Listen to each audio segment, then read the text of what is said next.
वर्धमानाय निर्धूत कलिलात्मने सालोकानां त्रिलोकानां यत विद्या दर्पणायते। जय बोलो अनंतानंत सिद्ध परमेष्ठी भगवान की। जय बोलो 1008 शांतिनाथ भगवान की। आज जिनका निर्वाण महोत्सव मनाया जा रहा है, ऐसे 1008 श्री नेमिनाथ भगवान की।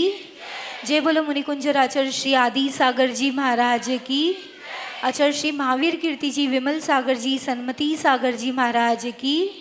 प्रातः स्मरणीय चतुर्थ पट्टाधीश वर्तमान के वर्धमान अभिक्षण ज्ञानोपयोगी आचार्य भगवान सुनील सागर जी गुरुदेव की।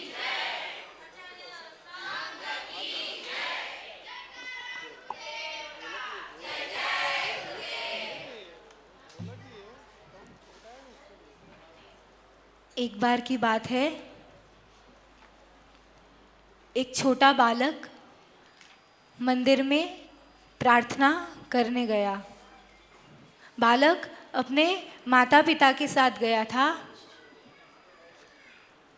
माता पिता प्रार्थना कर रहे थे, बच्चा उन्हें देख रहा था। वो माता पिता क्या बोल रहे उसको समझ नहीं रहा था। नर्सरी केजी का बच्चा था, खाली अल्फ़ाबेट्स आते थे, तो वो जो अक्षर होते हैं ना, एक एक वो अक्षर वगैरह उसको थोड़े बहुत आते थे। तो उसने भी ज़ोर ज़ोर से पूरी 12 खड़ी ABCD ज़ोर ज़ोर से चिल्ला के बोलना स्टार्ट कर दिया। जैसे जैसे माता पिता करते वैसे वैसे वो बच्चा भी करता जाता। माता पिता ने फेरी लगाई, उसने भी फेरी लगाना शुरू किया पीछे पीछे चल के। वो लोग कुछ उच्चारण करते मंत्रों का, तो वो भी वैसे ही करने लगता, लेकिन क्या बोल रहे वो नहीं समझ रहा था। तो वैसे ही तो किसी बड़े बुजुर्ग ने उसे टोका कि क्या कुछ भी बोल रहे हो, ऐसे नहीं होता है। तो उस बच्चे ने जवाब दिया कि सारे शब्द तो इन अक्षर से ही बनते हैं, तो मैं भगवान को ये सारे अक्षर ही दे रहा हूँ।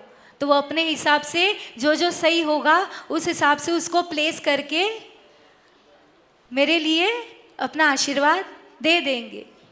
बच्चा छोटा सा था, बहुत इंटेलिजेंट और स्मार्ट था। बड़े बहुत बार ऐसे होता है कि बच्चों को टोकते हैं या फिर उनको लगता है वो जो कर रहे हैं वही राइट है, लेकिन बच्चों की भी जो उनकी क्रियाएं होती है, चेष्टाएं होती है, या तो उन्होंने किसी से सीखा होगा, देखा होगा, देख के सीखते हैं, तो देखा होगा और उस चीज़ को फॉलो करने लगते हैं। आज का ये बहुत ही पावन दिन है, भगवान नेमिनाथ भगवान का निर्वाण महोत्सव है।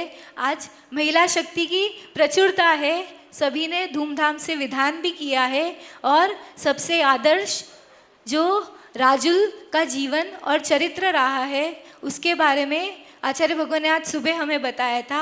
और हम भी उस चीज़ पर, उन बातों पर, उन बिंदुओं पर चिंतन करेंगे कि हम अपना जीवन उस तरह से विकसित कैसे कर पाए।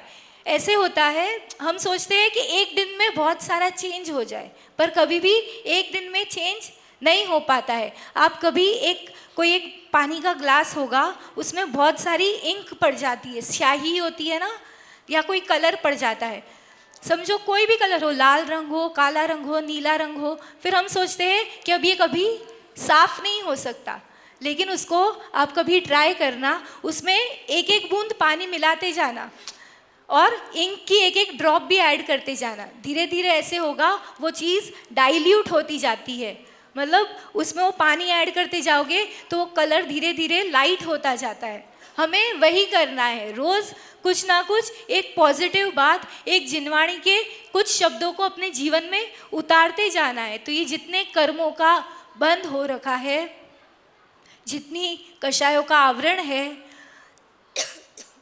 वो सब धीरे धीरे डाइल्यूट होता जाएगा। एक दिन में पूरी सफाई नहीं हो सकती, इसलिए उस तरह से अपनी क्रियाओं में, अपनी चेष्टाओं में आप लोग गृहस्थ हो, गृहस्थी चलाते हो, तो उसी अनुरूप कि हम क्या क्या करें जिससे पाप कम हो, जिससे परिवार भी अच्छी तरह से संस्कारों के साथ चलता रहे। चाहे आप नॉर्मल एक पानी की बाल्टी भी भर के रख रहे हो या कोई वेसल, कोई बर्तन में पानी भर के रख रहे हो, उसे ढक के रखो।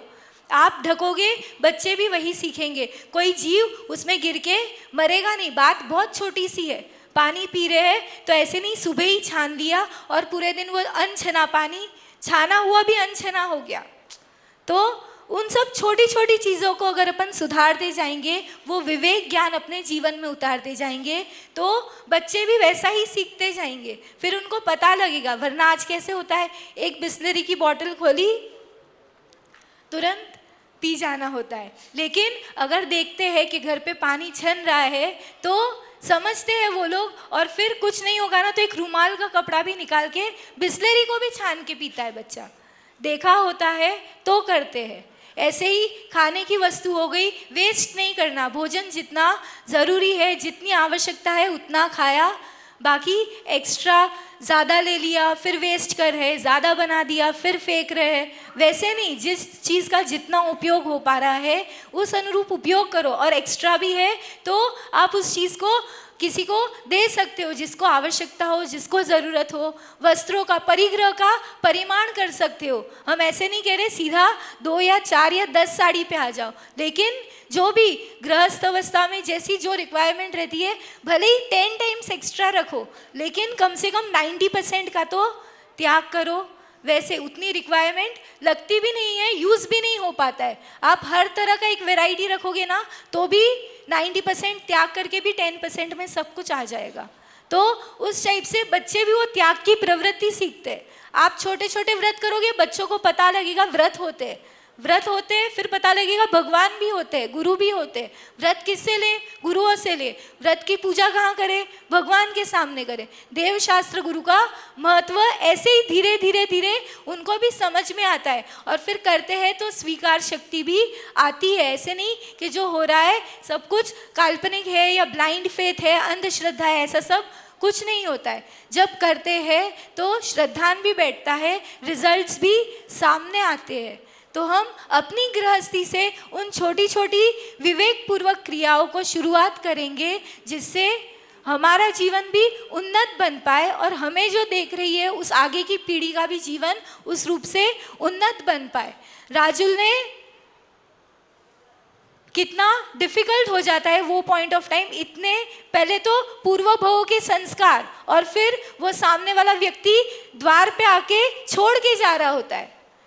मतलब सोच के भी, आप लोग तो सारे ही ऑलमोस्ट मैरिड हो, आप लोग उस चीज़ की कल्पना करोगे तो भी आप लोग को तो कितना ऐसे हो जाएगा कि कैसे किया होगा। बट वो नारी की शक्ति थी, आत्मशक्ति थी। उसने तब अपनी पर्याय को गौण किया और अपने द्रव्य दृष्टि की, अपनी आत्मा को पहचाना कि वो जिस मार्ग पे चले हैं वो मार्ग सही है, और हमें भी उसी मार्ग पे चल के अपना भी कल्याण करना है, और उस मार्ग को भी स्वीकार किया। बोलने वालों ने बोला नहीं होगा बहुत डिफिकल्ट है, या फिर ऐसा कैसे हो सकता है, आप तो बहुत नाजुक हो, राजकुमारी हो।